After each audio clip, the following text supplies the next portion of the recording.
Boom. And we are live with the first episode of 2022, I do believe. My name is Jared Seymour. My name is Joey Cates. That's right, baby. Happy New Year to everybody, and hopefully you had a great holiday, Christmas break, New Year's Eve, New Year's Day.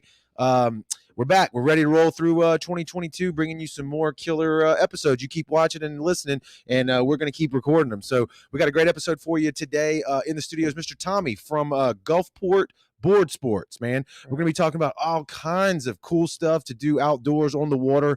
You know, Joey and I, we have a lot of charter boat captains, and we love fishing and enjoying the Gulf of Mexico, but there's other ways to do it besides just fishing. So we're going to talk about that today. Before we jump in, like we always do, hopefully you're getting familiar with these people because they're supporting us. Yep. We want to support them. This is the friendly faces, Dr. Robbie Williams at Southern Magnolia Smiles, man. That's his team for the people watching. If you're on the podcast, man, go look them up on social. Facebook, Instagram, they're there at Southern Magnolia Smiles. You can see these beautiful faces that are ready and willing to take care of all of your dental needs here on the Gulf Coast, man. They're located in Ocean Springs, right off of Washington Avenue. Go check them out, man. You can look them up also on their website, southernmagnoliasmiles.com, or give them a call and book an appointment. It's 228-215-1202. We appreciate their support, man, and we hope if you're looking for a dentist, man, go check them out. Yeah, he's making me a mouthpiece right now because my wife was going to kick me out of the bed if I didn't stop snoring. So that's what he's doing right now. I've got one, and I've been very happy with it. If you don't know you have sleep apnea and your wife's yelling at you for snoring, you may want to go get one of these made, man. You wear it at night, and it keeps the airway open. I've been nothing but pleased with it. So rolling through Hill Tree Marketing, Jesse Hill and his team right here, they do all kind of IT stuff, man. They build websites. If you go to their website themselves, hilltreemarketing.com, you can take a look at all the local businesses that they've already done work for, or you can go to brownwaterbanter.com and look at our website because they did our website, and we're super pumped. We love it. It turned out great. A lot of familiar names on their website, companies that you're going to be familiar with if you're here local in the community. Jesse's taking care of them, man. He does photography work, cinematography. If you need, I see all the time he's posting commercials that he's doing for certain businesses. He's got his hands in a lot of, and that guy's on the front page of Southern Live magazine. Was he front page? He's on the cover. Dang, he's a rock star, man. Yeah. He also sings as well, and he does a great job at that. But if you're looking for a website for any reason or any type of digital work, like I mentioned already, man, go check them out, hilltreemarketing.com. Next up, Joey, I think you said you're going to roll this one. Yeah, Vincent Burrell, Saltwater Fabrications. Anything has to do with metal, anything you could think of. Doesn't have to be on a boat or anything like that. He's doing all kinds of work. He can customize your stuff, benches, anything you need, aluminum, stainless, anything like that. T-tops, boats is what he usually makes his money off of, but he does. What did he just do? That restaurant? What was the name of that restaurant? Neon Moon, the old Boots and Spurs. Yeah, I think, at Ocean he did Springs. He did some stools for him, some benches for him, and Yep. it is absolutely unbelievable. So hit him up, Saltwater Fabrications on Facebook, and the phone number is I got it right here, 228-229-8855. and he's slinging merch too. You can see Jared's fixing to get his hoodie too that he just ordered from. Yep, I'll be wearing that around town. All right, we're gonna keep it rolling. Yeah, last but not least, the Biloxi Boat Show. We're gonna be there. It's gonna be at the Coast Coliseum, February 11th through the 13th. It's gonna be 3 days of fun. If you've been to the boat show, Miss Mary and them and their crew has a whole weekend full of planned fun. So COVID shut them down last year, but we're going to rock and roll this year. And we'll be there with our merchandise and hopefully see some friendly faces. So y'all come out to the Coliseum. I think it's a Friday at lunch, February 11th. And that's when it'll get started. So. Yeah. Yep, it's going to be a good time. If you've never been to the boat show, I definitely recommend going to it. They got boats out there that'll make you just cry because you know you'll never be able to afford it. Correct. But they do have a lot of stuff in between, man. It's a great time. A lot of good companies out there take their time to come out and show off their products. So and there's kid activities too as well. It's not just for the adults. Yeah, I haven't seen the schedule yet, but it's going to be it's going to be good. Yep. So like we mentioned, Mr. Tommy, man, what's going on? How are you doing this evening? Doing great, man. Good to be here. Absolutely, absolutely. Joey, take the lead on this one because you set this up for sure. Yeah. So tell them the backstory. You actually work with my father over at Butch Oslet, right? But you on your free time, you actually run this board sports business, right?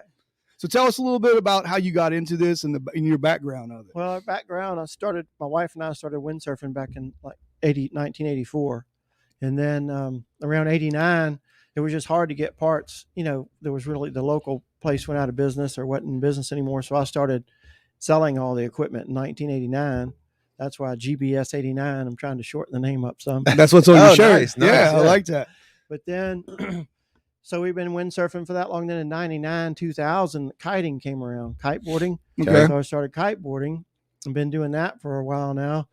And then kite foiling, we were riding these hydrofoils on a kiteboard. Been doing that for about 5 years. And now the latest thing is wing foiling. Okay. So what that is, it's like if you took windsurfing and kiteboarding and put it in a box and pulled up, what you'd come out with is the wing. So it's kind of like windsurfing and kind of like kiteboarding, but it's a lot simpler than kiteboarding. And in fact, that you don't have bar and lines, to deal with and launching and landing the kite. It's just a handheld wing. It's awesome. I mean, we've been looking at pictures of it. Yeah. I can start out here and I'll describe it like we talked about. Yeah. I got the, I'm assuming this is you on the kind of turquoise blue. It looks like you're kneeling on what looks like a surfboard to me. Yeah, or a paddleboard. That's a paddleboard. That's another thing. Instead of just calling it wing foiling, you can also, call it wing boarding, because you can ride paddleboards, skateboards, snowboards if you're in the snow. And there's even a wing Carver board that I have, a wind Carver. It's like a higher end skateboard with big wheels and everything made for learning how to wing. So with the paddleboard, you can do, all you need is the wing, and a lot of people have paddleboards. There's probably thousands of paddleboards around here on the coast. But so it's another way just to enjoy your paddleboard. So you can see you get on your knees first, and you're catching a little bit of the wind to get the board moving, and then you stand up. And once you stand up, the wings. So it's just basically like holding on to a giant kite. Yeah, and going on a ride. And you have a wrist leash. There's a leash hooked to your wrist, so it's super safe, even for like kids. Right. There's a picture we have with one of the kids playing with the wing on the beach and just jumping with it. So if something happens, you just let go, the wing just flops over. Right. You just fall off the board. So that's why a lot of people too are coming into this sport that were like intimidated from kiteboarding, because the kite has a ton of power. And again, you're dealing with the bar and the lines and launching and landing the kite. And so a lot of people are coming over to this that they're intimidated by kiteboarding. So, well, you see these horror videos with the kites and they're just dragging the bodies on the beach. I like the ones, and all kinds I like the ones on the like guys that's been warned to evacuate for the hurricanes and tropical storms down in Florida, and they all just drive down there. Yeah. And then they end up on the other side of the 90. Yeah. But generally those were fluke accidents, Yeah. This'll the new kites are so much safer than the old ones. And winging and all will never take the place, I think, of windsurfing or kiteboarding. It's just another great way to, get out and enjoy the water. But it's just fun for me, like it's something new and something different. So that's why I've been trying to, get better. Do you know where this started? How'd this come about? A long, long time ago, they had some wings up in the gorge, but it didn't really work. The foils weren't developed back then. Okay. And so it took so much wind just to try to ride a regular board with the handheld wing. It didn't work. And so it's really only been out like 3 years in the form it's in now. And so a couple of years ago, they started kind of fooling with it again. And then the foils had come out for like kite foiling and even foiling on paddle boards. Like in Hawaii, they do what they call downwind paddle foiling. So you can actually ride a wave without anything. And they're on these paddle boards. And they kept making those boards smaller and smaller to where they could do their downwinders. And then a guy, I think it was Ken Winter, and one of the guys out in Hawaii started playing around with the wing again. And he went out with them and was on the wing. And then other guys saw that, and it's kind of evolved from that. It's just really, really in its infancy. This seems like it has like a lower barrier of entry when it comes to skill level, right? Like you mentioned earlier, you can do it on the paddleboard. Children can do it. I mean, as long as you got some pretty decent balance. I mean, that's pretty much what you need, right? Yeah, and that's why on a big paddleboard, it's easy. You can stand up on it, and then that's a good way to learn how to handle the wing, because there is more to flying it than you think it is. But once you play with it on the beach, you can even fly it around on the beach a little bit, get used to it, and then get on your board and ride it. And then you graduate from that to the to riding a foil. I got the picture back up of you with the on your knees on the paddleboard here, holding this wing, because you can really see the wing for people watching. People that aren't watching, I mean, it looks like a gigantic kite. Yeah, it really does. Like, it's but what is it made of? It looks lightweight. Is it? Yeah, they're really light. They're it's like regular sailcloth material, right? Like, and then there's you pump up the leading edge, and that leading edge strut. And the center strut has air in it. Okay. So you pump it up. That's what gives it no metal. shape. There's no carbon. So it's almost like a float, a pool float. Pretty much, what I'm saying? The pool floats that you the outsides blow up and the insides are cloth. It's a lot like a kiteboarding kite in a way. Yeah. A lot of the technology came from that. but they are super lightweight, and there's different sizes. Like for kids, you can get as small as like a little 2.5 meter. They come in square meters all the way up to like an 8 meter now. So you can, and depending on the wind, that's what we use. If it's windier, you can use a smaller, wing. So it's kind of like golf. You get to pick your club.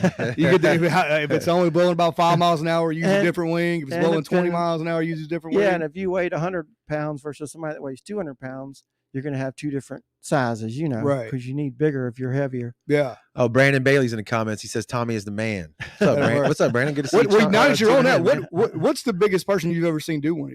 Is there a maximum that's weight another limit? thing. No, there's really no, like over 250 pounds. And that's another thing that they've talked about with winging a lot, even surfing. Big guys have a hard time just surfing. Right. Like prone surfing, they call it. Mm-hmm. But on this, they can actually get up and get the wing, moving them, and get on a big foil. And they can actually, this is something that heavier guys can do that they couldn't do before. Right. That's awesome, man. So this is the foil that we're looking at right here. Can we see that in the camera? Yeah. We can on this shot here. This is I'm glad you said it, because you're saying this is what helped this sport take off, was the development of this, right? Because it gives stability. Is that correct? Well, not only that, with the wings, see, they don't generate a whole lot of power. Right. So this is where it came to its element, because once the board is attached to the top of this. Okay. So once you start moving, and you can see in the other Joey's adjusting the camera there. Yeah. That's probably enough right there. Go the other way. When you get going. Yep. And you start flying on the foil, only this foil is in the water. Right. So it's. I got a picture of that. Let me throw that up while you're talking about it. Super. Right there. That is awesome. Yeah, so you're just gliding on a. You're just gliding, and it's so efficient. It's just that foil there that's right there. That's in the water. You got the front foil and the rear wing foil on it. But anyway, that's what made the winging come into really. Right. Now this looks like somebody. It doesn't take much wind at all to keep you going once you're up. The photo you sent is somebody getting pulled behind a boat. Now it looks like they're just floating. That's me on a boat. What you do behind the boat, because these are easy, you can ride them behind the boat, but it teaches you how to ride the foil. Okay. See, so you got to learn the wing, which you can learn that like on a paddleboard, and then the foil is the hard part, learning to ride the foil. Yep. So behind the boat is a great way to learn it, because you can concentrate on just riding the foil and not worrying about the wing. So when you say ride the foil, obviously balance, keeping yourself the correct way, right? Yeah. Not getting pulled forward, not going backwards too much. Because it's like 3D if you think about it. It's almost like, because you can go this way, or this way. Right. So it's like a balancing act at first. And your feet are not strapped onto this board, right? I didn't see any. Not when you're learning, but the higher end ones you are, because you could see in the videos where they're jumping and doing flips and everything else. So that thing just bolts to the bottom of whatever board you're using. Right? Yeah, it has to be a foil board for this to bolt to it, because it'll have a track in it. It's made for that to be mounted to it. So when you use it with a paddleboard, it has to be a foil paddleboard? No, that's where the paddleboard comes into play. You can use it with just your plain old paddleboard fins, but it is a little tricky to stay upwind. Okay. Because you're going to want to go downwind mostly on a paddleboard until you learn. So you don't put this on the paddleboard. You just use the regular fins on the paddleboard. But there's a thing called a supwinder. I think I sent you a picture of it. What it is, it's a stick-on fin, a big fin about this tall that you stick onto your paddleboard, on the bottom. So that makes it where it'll track. So it'll be just like the mast part, basically. I got So it's like a bigger fin, and it's farther up on the paddleboard, and we sell those, and you just stick them on your paddleboard. And then when you just want to paddle too, you just take the fin out. It has a stick-on connection. You take the fin out, and you still just use it as a regular paddleboard. Now these that's it right there. That's it. I'm gonna pull it up. I'm gonna pull it down here. Yeah, you can see it on the bottom of that board. Oh, so it just slides on there and sticks to your regular fin. Let me get it. There's up here. You can see it if you zoom in on it. It's got a stick-on mounting right system. Right, it sticks to I see it. Then the fin you can just take in and out of it. And but that fin right there will make it so much easier for you to stay upwind. In other words, to get back to where you started. Yeah. That's Otherwise, crazy. you kind of go with the wind when until you get the hang of it. Yeah. Yeah. Well, I mean, these foils have been out for years, because I know people used to use them on their outboard motors, and they just create lift, right? So you'd put them on your outboard motor, it'd help you get out of the hole faster, right? Just one of the old original foils was an air chair. Yes. People used to ride behind a boat. Right. It was a metal foil, and they tried using those a long time ago in kiteboarding, but it was just too heavy and just didn't work. I remember seeing people that were like disabled that couldn't stand up would in the air chair. What is it called? Not Air chair. surf, but they would use that to Right. get pulled behind a boat, right? Yeah. Yeah. Mm-hmm. Yep. So you mentioned it earlier though. So you started in the business aspect, the business side of this, because the business that was here when you started stopped selling the gear that you needed. So you're like, hey, nobody else is selling this and I'm into the sport. I guess I'll just do it, right? And that was way before the internet. So you'd have to go like to, Pensacola was the closest other shop, or Fort Walton Beach, just to get like a part you needed. So I used to, got tired of driving down there all these years. And so that's when I started. So in 89, right? That's what you said, 89. There was mail order. They came in catalogs back then. These millennial internet kids have no idea what you're talking about. You can get it from remember Amazon? that. You can just order it from Amazon? I remember at the end of the infomercial when it had the number you had to call to order said product, and it was like no COD, no cash on delivery stuff. Like that kids nowadays don't. They're just like, what? Just do pop. It'll be here in 2 days, Right. Yeah. But so where was your first business at physically located? Physically, it was just out of my house in the beginning. Damn, okay. But then in about 2000, my friend David Murray owns Puzzles USA in Edgewater Mall. Mm-hmm. Okay. And so back then he became my partner in some of this, so I have it in his shop and it's been in there ever since. And you said 2000? In 2000. He sent a picture of the storefront. Yeah, but that's when you left. So 89 to 2000, you're running it like out of your garage, more or less. Out of my garage. Yeah. And I had a rental unit one time, a storage shed. Yeah. I bet your wife wanted you to get out. So get this out of my garage. Yeah. So like Joey said, I'm gonna pull it up right here. It's from your Facebook page. It's a photo of you in the store, right? With all of your gear. So like, that's a kind of older picture, but it's. I can see skimboards, skateboards. Yeah, I was gonna say you're doing everything. Like, tell us. I mean, I think I mentioned it in the description, but tell us everything that you got there as far as different sports. You got basically any board sport. You got skateboards, whether it be popsicle boards or longboards. Then we have skimboards, wakeboards. It's hard to find wakeboards anymore. It is. So I started. Why is that? Just COVID or whatever? People just don't carry them. I'd send people like to Academy or West Marine before to get them, and they don't even have them. So I started carrying wakeboards too. And then, of course, I still do a lot of windsurfing business, even though they're kind of big. So I do still store those like at my house or just, but we still do a lot of windsurfing business.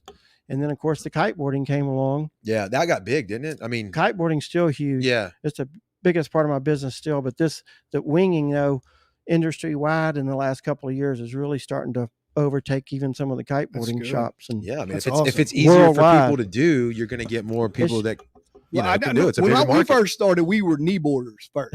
That's how we started off, was kneeboarded. Then I got a wakeboard for Christmas. Yeah. And it wasn't a very good wakeboard. And I think I got up on that thing like 3 or 4 times. But I don't know, I guess the way we do it around here, to wakeboard and kneeboard, right, you kind of need some kind of slick water. And up the river, it's gotten so crazy up the river. You don't want to be up there on no daggone kneeboard. But we sell these too. They make these specifically for behind the boat as well. They're pretty much, you could ride this behind the boat easy, but the boards you can ride a smaller board and you can ride different size wings and all, but it's called wake foiling. It's huge too. What's the difference between the shaft lengths on these? You said you can get different heights. See, that's a tall one. That's 92 centimeters. Okay. You can get as low as like 45 centimeters. So when you're learning, you want something shorter. So because you're not so far up off the water, it's not as scary. Right. Not as far as hit the water. Yeah, if you crash. And then you go to like a 24 inch, then 28 inch. That's 36 inches. So that's pretty tall. That's a good one. And the average size for winging, the probably most popular size is like 75 centimeters, which is about 28 inches. So what is the benefit of going higher? You just see, like if you're at a place where there's big waves, okay, and you're trying keeps you from getting smashed. You can ride higher, yep, and you're not touching down. It's called touching down when the board touches down to the water, and that's not good. So, it'll just slow you down. Right. If you're on that foil, you're real efficient. But as soon as you touch back down, it's all that drag, no resistance. It's all that drag again.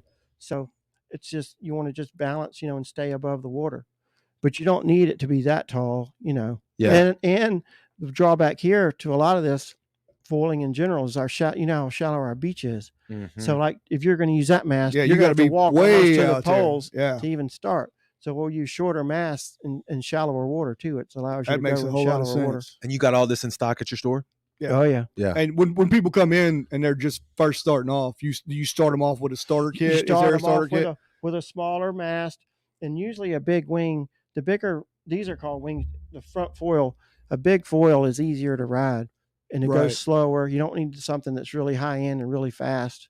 So there's all different size foils you can buy for these. So you can buy one kit, and then you get, as you progress or as you want to do a different sport, you just add a wing or a different shaft or something like them that. Out. Mm-hmm. And then when you get super good, I guess they get smaller and taller, right? Smaller, faster. Just the shape of them makes a big difference. Higher aspect. Is this your favorite now? The swinging versus the winging's my favorite. Is it really? It's just something new. What kind of speed? What kind of speed can we get on this thing? The pro, I mean, the guys that are setting speed records and all, they go like 30, 35 miles an hour. That's flying. But the fastest I've been is about 17 miles an hour. But it seems like you're. Oh yeah, I mean that's 30. That's moving. But I mean, it's pretty with fast. The wind, Yeah. And you could go faster. You just got to be, brave enough. And it looks to me like it's pretty low impact too. So it is. And what's really cool about this whole thing, though, another thing we were talking about, different people getting into this sport. You take like a regular surfer, they never wanted to kite, and they didn't really want to windsurf, but they're getting into this sport because you'll see in some of the pictures later in the video, you can catch a wave on this, and then the wing's just floating along beside you. You're not even using the wing anymore. You're just riding the wave because of the power of this foil. Oh, okay. You don't even, in fact, you can go without the wing on a paddle board, a foil paddle board, or even a prone surfboard that's made for foiling, and you just catch the wave and ride just the wave. There's no wing or anything. So, but the surfers like it because they see people, they can ride their wing out, turn around, catch the wave, and ride back. Whereas the paddler, a surfer has to paddle back out every time. So this way they can ride back out, come back in, So you just use the wing, like you're saying, to pull you out there. But then when you're ready to let the wave do the work, how do you just disengage it more or less out of the you hold wind? it behind you. You can see in the videos. Yeah, it's easy, or you can hold it straight over your head. Yeah, but it's all learning. It's all getting out there and doing curve. it. Yeah. Damn. Now then I like it because I think for this to actually work better, you got to have wind, right? Yeah, you need wind. So like on boating days, exactly. I hate wind, but on foiling days, you'd be like, yes, give us some wind. So what is that? What's the best foiling day? But the cool thing about it too, with a big foil like this, is you don't need that much wind. Like I can go probably like 10 or 12 miles an hour. Because once you get up, once you're up on the foil, you're good. It's just that initial. You getting started. You got to pump like crazy, and you can actually pump the board, get the foil up, and then it engages and takes off. What's the max peak wind? The most they can go in is like they're going in like over 40 miles an hour. Holy! Because another cool thing about this, like versus kiting or something like the kite mares, is what they're called. What you were talking about. With this, it couldn't really happen because even if you're out there and the wind all of a sudden blows 50 miles an hour, you just let go of that. The wing's not going to like pick you up. You just let go of it and it just flops over in the water. I bet that sucker's hard to hold at 50 miles an hour too. but ideally best wind's probably 15 to 25, 15, 20, which is a normal fishing day for when I'm there. So. For sure. We're praying for wind, and you guys are praying for it. Flat. Please don't do it. If any of y'all ever want to start a GoFundMe or some kind of Patreon thing for me, I can get all. Jared can get all the business you want. All the wind y'all need. You just call me up, and say, Jared, go plan a fishing trip, and it'll start. He bought a boat. I told him to buy a kite because it definitely didn't work out in our favor. There ain't no shit. So what's it been like running the business out of? You said Edgewater since 2000. I mean, I'm sure there's some learning curves and stuff. Yeah, well, what's cool about that is I'm still working my real job, so to speak, at Butch Ostelet as the controller. Right. And so I'm open 7 days a week because David and the workers that are at the shop. So it really works out good. So we get a lot of walk-in traffic, and then people will still contact me, with more details, and we offer lessons for all this too. Oh. And so that's another way we grow the business is by lessons, because you pretty much have to take a kite lesson. You can't just go like buy a kite and a board and go to the beach and fly it, because you will wound up, in the highway or hurting somebody or hurting yourself. When you get into those, how do you do those? The kiteboarding? No, the lessons. The lessons, it's on my website. And then also it's a guy that gives lessons for me. His name's Russell, and he gives lessons. And this spring, we're going to be doing some more lessons over in Ocean Springs with another guy that's mostly windsurfing and winging lessons. We may even do some camps for kids and all. That would be sweet. So you need to be sweet. keeping an eye out on the website for that. Is there a cost associated with this, or is it free? No. There's a cost, like anything. Right. Right. For taking lessons. Yeah. So you buy the board from you, and then talk to what's his name? Todd? Russell. And his name and phone number and all is on my website. What's the website so people that are listening? It's Gulfport.boardsports.com. Gulfport. Or the shortcut's gbs89.com. gbs89. Okay, that's easy. And I'm launching an all new site probably next week. It's going to be a whole lot nicer sight. Sweet. We know a guy, Hill Tree Marketing, and Yeah. any assistance with that. That would be awesome if you could get like some summer camps involved in kids. that for Yeah. kids. Kids would Mhm. love that because I know my daughter has a paddleboard and she's going to be fired up when she watches this already. Yeah. So it's going to be fun. We're kind of on the topic right now, though. What's the cost associated with some of this stuff? Like we'll start lessons. with winging. Well, with winging, the you're looking for a complete setup probably around $2,500 to $3,000 because what it is, this setup right here would cost you like $1,500. That's the mast. That's the complete foil set. Right. And then the boards can go anywhere from $1,000 to $2,000, depending on what you want. And then the wings run anywhere from say 500 up to 1,000. Right. The handheld wing Right. part. But you can get, we make package deals, and there are better deals out there.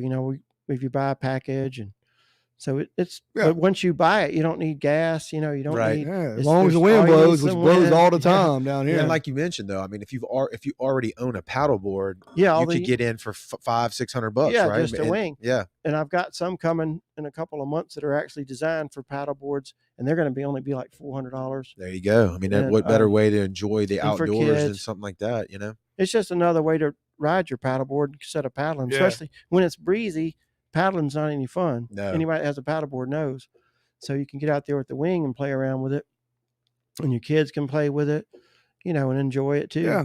Now, can you ride these anywhere? Is there any kind That's of another point to bring up is what I like about this compared to like kiting. Not knocking kiting, but you can go anywhere with this. Like where Gulfport Lake is. Mhm. Like when this cold front comes Sunday, if it wasn't so cold, I could go wing in Gulfport Lake, but you could never kite there because there's no room to launch and land your kite. I got you. So this sport here, and you could be in anywhere, like anywhere there's a lake or even a big pond. But there's no restrictions on like islands or anything like you Oh go. no. Okay. For us, Oh. no. That we're blessed by that. Yeah. Our whole 26-mile long beach for kiting. Barrier Islands, the whole nine. You can get Yeah. all everything. Sometimes we have the barrier islands. The only problem we ever had was when the birds are out there. They Oh they yeah, want yeah, you to yeah. be careful with. But that's It's- everything though.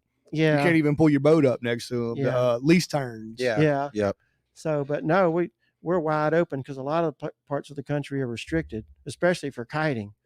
But that's another cool thing about this though, because if you go to the beach with your wing and your board and your foil, you don't take up any more space than this desk right here, and then you just get in the water and go. Right. How much you mentioned on the sorry, Joey, Go on the kite surfing? How much does it take to launch that kite? How much distance? It's about you say average about 100 feet is your Okay. lines are about 100 feet long, okay. and so Where the there's- wing, you just hold it. yeah, the wing. you So just I get mean, in the water. like in the bay, you'd have to worry about power lines and stuff like that. yeah, right? you have to worry about things like that too. Yeah. I don't want to That'd be a do bad it. day. Yeah, that'd be But bad. the day. kiting is great fun too. Right. I mean, I've watched like I them in say, the videos and stuff. I mean, it looks jumping. ridiculously They can fun. jump huge, on kites, and kiting's just a ball too. People think you have to be strong, but you're wearing a harness with the kite, and you're hooked into that harness. So really, your arms are really just steering the It's like kite. a parachute. Yeah, you're hooked in. So Yeah. a lot of people say I'm not strong enough to kite, but it doesn't take strength. It's more finesse, and just learning. Mhm. Right. What age group of people do you see walk into your store the most? Is it The all? most- No, the most is probably. That's a good question because I'd say the average age kiteboarder is probably between 30 and 40. Wow. Really? Well, and younger because of the price too. I was gonna say, Yeah, the you pri- gotta the have some price. money, Back Yeah. with kiting too, you're looking at probably, 2,000, 2,500 to get into kiting too. Well, To that, buy new gear, Right. and like you said, there's probably a used market out there as Yeah, well. But you for think sure. about any hobby that you're really serious about. I mean, some of them are cheaper than others, but that's not completely out of the No, picture. it You know what lasts. I'm saying? If you take care of your gear, it lasts for years. That was my next question. How could you tear this up? Just run it into something? Yeah, if you ran this into something really hard, or run over it with your car, or Wow. drop it, It'd have to be know. user error pretty much. Yeah, hitting something. So, I mean, as long you as you're can hit running. the sand, like we will come in and hit sandbars and stuff like that, and it won't hurt these, Right. I would Yeah. assume it would just tip you, right? Yeah, you'll You go know what I mean? flying over Yeah, the yeah. front. So where you're watching for the shallow water, and you get off before it. Yeah. Yeah. Just Some of them, Face dive. face yeah. plant towards if you're it. really good, you could ride this thing in like this much water, so you could come flying into the beach, and all of a sudden, then jump off right at the last Can you second. can you control the depth of where that Oh, yeah. foil is at? Yeah, you're controlling that the whole time by your foot, your feet. I'm sure Yeah. there's a max height that it'll push you up, Oh right? yeah, if it comes up too high, then it's going to breach. Cavitate. So, Yeah. it'll cavitate, and you're just going to drop back down. Same way. So if it's pointing down, if you have to ride it pretty much level. Okay. Or if you're Porpoise, pointing it yeah. up, it's going to come up. And if you point it down, it's going to go down. So that's the whole part of learning. When you're first learning to foil, either on a kite or with the wing, you're like a buck and bronco at first. Yeah, Right. I bet. So you're up and down, and you forget to get where you can level it out. But just the slightest little movement of your weight makes a big difference in this foil. And the control for that, is that by forward pressure, backwards pressure with your it's your feet? feet and your weight. You don't even have to move your feet. It's just shifting your weight basically. Right. And just a slight difference because it makes a big difference when you're on That's the foil. awesome, man. Yeah, So- it definitely sounds fun. It is, and it's engaging like mentally, Right. You're not just you're thinking, everything's working, so it's a great workout. And it's COVID proof. Yeah. Right? Yeah. I know that's what we did whenever it was, Yeah. ramped up and Went everything to was Deer shut down Island. in 2020. We were like, well, the hell with this. We just went on the boat. This would have been a perfect. Yeah. Yeah, thing it's to be funny able you to said do. that because my business boomed Oh, yeah. during Because COVID. everybody I was bet. sit inside. Yeah. And you couldn't buy workout equipment, anything to do with the Mhm. outdoors, frisbees, kites, and like you said, your stuff. But that was like probably one of the best things about COVID, if there was anything good about it, It's is it got got people people outside, outdoors. right. Yeah. Right. So Whether you're What- fishing or hunting, just doing something. yeah. Do y'all have like hot spots for these? Is there like clubs? Is there certain Yeah, spots there's- that are better than others? There's groups, but yeah, if you look at my website, there's a map on there. I call it like local launches. Mhm. And so we have favorite places along the beach that we pretty much reference where the roads intersect with Highway 90. Like one of our best kite spots is Kelly Avenue. Okay. And then Ocean Springs is a real popular spot for most of my windsurfers are. Windsurfers, and even most of my wingers now are in Ocean Always on Springs. East Beach. They're Mhm. always on East Beach. Yeah. Yeah, in East Beach, that's where we Yeah. go. And then like Henderson Point is a big spot. All the New Orleans crowd comes to Henderson Point because that's like the closest beach for them to get to. So there's always a bunch of kiters down there, and there's wingers coming there too now. So It's like a cult. yeah, You have a Facebook page. I know. I'm sitting Yeah. here looking at it. We- Gulfport Board Sports. Sports. Just type that on Facebook. Comes Right. right up. Do y'all have any Facebook groups yeah. associated There's a too? one really big group. It's called The Kite Loop. 3 Okay. words, The Kite Loop. Okay. And that's our big kiter one, and everybody posts where they're going, when they're going, and videos and things. That's another cool thing about getting a new hobby is you get to join the community of whatever yeah. said hobby is, Yeah. right? And with Facebook's got a lot of shit we could say bad about it, but It's good Facebook for groups that. for what Right. if it's Oh, what yeah. you're into is really, really, really cool. Yeah, that's how we know where we're going. Everybody's, they're trying to be the best weatherman, what the Right. wind's going to do. Right. Because we're always, once you get into any of these sports, you become an instant weatherman. Yeah. Yeah. All you're worried about is what the wind's doing, Well, Maybe you need to get in I that was gonna say, group. I don't you mind need to get in that group. going fishing today, guys, just so you know. And everybody's like, all right, we're going kiting You need today. to start Yeah. wing foil. I'll get one of them donate buttons right underneath every post that I do, and they can just send me, $1 Yeah. here or there. It all adds up. You said y'all do a lot of it in Dolphin Island, right? Yeah, Dolphin Island's one of our favorite spots. Why is that? It's- It gets deeper over there, or what? Well, there's a place over there. It's right behind it's by the golf course. There's Pelican Cove, it's called. I think there's a restaurant there. And there's a big lagoon area right there. So the water gets deep really quick. Plus it's flat because it's protected. Right. So it can be blowing 20 miles an hour and there's hardly any chop on the water. Mm. But what's cool about that spot, you can go right out around a little sandbar that sticks out. Then you're in the chop water, or you go over to the other sandbar, walk across, and you're in actual breaking waves. Like that's our closest place for real surfers to go is Dolphin Island. And also, like on the north winds, we'll go to the west end of Dolphin Island, and you're facing north, and the wind's blowing towards shore. Right. Like That's this one weekend. thing. Yeah, this Yeah, weekend's going to Sunday, be like a Sunday would be crazy over there, but it's going to be really cold. yeah. So you need a good wetsuit. Yeah, For I guess me. that was the next Yeah. thing. You're Yeah, literally it's freezing. it's an all year sport, Oh, we do this year round. right? What's the best wind for down here for y'all? The best time of the year, or With the best Both, east, both, south, yeah. north. what oh is it? yeah. For here, it's like anything without north in it. Okay, Southeast, southwest, southeast, or west. Just nothing north. right. But because northerly, you could go to Bay St. Louis. We go down to the Silver Slipper. If it's east northeast, you can ride at the Silver Slipper, and it's still pretty safe. Well, all the water's out anyways with a north wind most of the time. Yeah, really. So then Yeah. the sandbars really get you. But the basic rule with kiteboarding, and that's another good thing about winging, not so much winging, is you definitely don't want to go when the wind's blowing offshore with a kite, because if something was to happen, you're going to get blown out. Yeah, it'd be gone. Yeah, you got to be careful. But with the wing, another cool thing about the wing and what I like about it, and other people that were intimidated by kiting, if you go out on this and the wind all of a sudden shifted or even totally died, you can just lay on your board because it's a pretty floaty board and just paddle back. Have the wing just drags behind you and you can paddle back. With a kite, you got to do a self-rescue. So you'd have to, the kite's going to fall and you're going to have to get to the kite and then swim in with the kite and your board. And generally a kite with board, all the cables too, right? well, you'd wind up the lines, but the kite boards generally don't float you, you know. Damn. That ain't good. A kite board's more like a wakeboard. Right.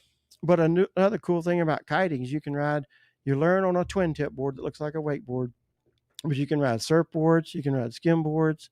So it's kiting kind of becomes what you want it to be, you know? Yeah, it sounds like definitely something good for y'all's industry, right? Like, you know, letting people kind of taste it and not have to be intimidated by it, and not have to, be, you know, just. And I'll still kite. You know, it's like I say, it's just another good way to get out and enjoy the water. Yeah. But the winging and just the foiling in general, it's just, it's like they compare it to snowboarding and like 3 feet of powder. It's just such a smooth, there's no sound. Like you could be foiling beside somebody and talking like we're talking right now. Because there's no sound. Because it's just nothing with that little bitty thing going. There's no sound at all. Yeah. Totally so you get out the water, you throw everything in the back of your truck. When you wash it down just like a regular. What's the care for it?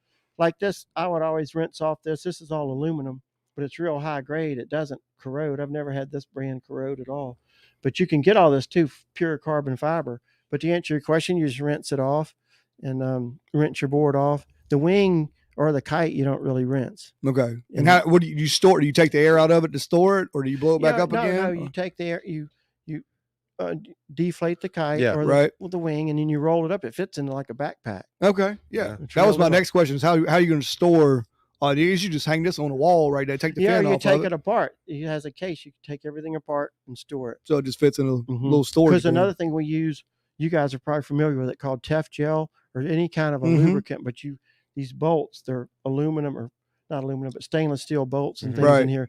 If you went riding this and left it together without anything on it, you would never get it apart. Yeah. So we put it fused together. We put stuff on there to keep it from corroding. But we got awesome. we have that video that you let's play a little bit of that video. It's 5 minutes. We won't play the whole thing, but I can. This is in San Francisco. Set it up for us. Yeah. This is one of the brands I represent too is Cabrina, and they did a cross country tour in their new Winnebago they got.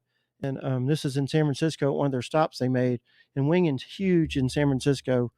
The kite racing scene on foils has been huge for years. And now they're getting into the wing racing. And San Francisco is like the sailing mecca. Yeah, California's always got it first. Yeah. But you can see on this video, you'll see some of the higher end wingers. And they're in foot straps, some of them. You'll see when they jump. And you'll also see the part where they're riding the wave and just letting the wing just float behind them. Cool. All right, yeah, we're gonna jump right into it. Like I said, we'll bounce around. We won't play the whole thing, but let's do it here. I'm Brendan. Just joined the tour. Joined with Gwen. We're here in San Francisco, just fresh off from Hood River, trying to get a little wing foil under the Golden Gate Bridge right now. Yep. That's awesome. Yeah, underneath the Golden Gate Bridge. So he's pumping up the wings. So that's what you do. You pump it up. Now he's got his wetsuit on. Yeah, that's good. Now he's in 2-3 foot seas right there. Yeah, when they're riding, you probably a max about this long, maybe a little bit shorter. And he's just nothing in the water but the fish. Yeah. Yep. You can see how he's moving. They can turn. Watch out as they turn. They live in direction. That's crazy. How sore are your shoulders? See, that's when you're first learning. The level here is quite high. I think in terms of winging, especially wing racing, everybody that's into that here, I mean, it's a level we haven't really seen on the road. This thing's got it sideways, almost like a lot of that, obviously, I think is driven by the fact that St. Francis Yacht Club is super embedded into wind sports, into wind sport racing, whether it's kiting or winging. So Joey is super heavily involved in the wing racing scene. Came from the kite racing scene at St. Francis Yacht Club, which is literally right over my left shoulder here. And now pushing really the progression of winging into the wing racing. And St. Francis is certainly leading the way in terms of clubs throughout the U.S. and developing that scene. And Joey's right at the top. I really like the Manus. It's one of the most rigid wings that I've felt, which means that this leading edge, whenever you go to get power and pump, it just has no give. It has a nice flat profile, so the wind just goes across it really fast, and it just feels feels out there just really smooth and powerful. They're probably using like a 5 meter or 4 meter. I mean, this area is a pretty unforgiving area. Generally, kind of Really, and that'll pick you up. It'll pick you up. It's not that you have to know what you're doing to jump. I'm talking about it'll get you out of the water. Get you out of the water. Yeah. Oh yeah. Especially if it's windy. Same thing. We were fortunate enough to invite. And the smaller field.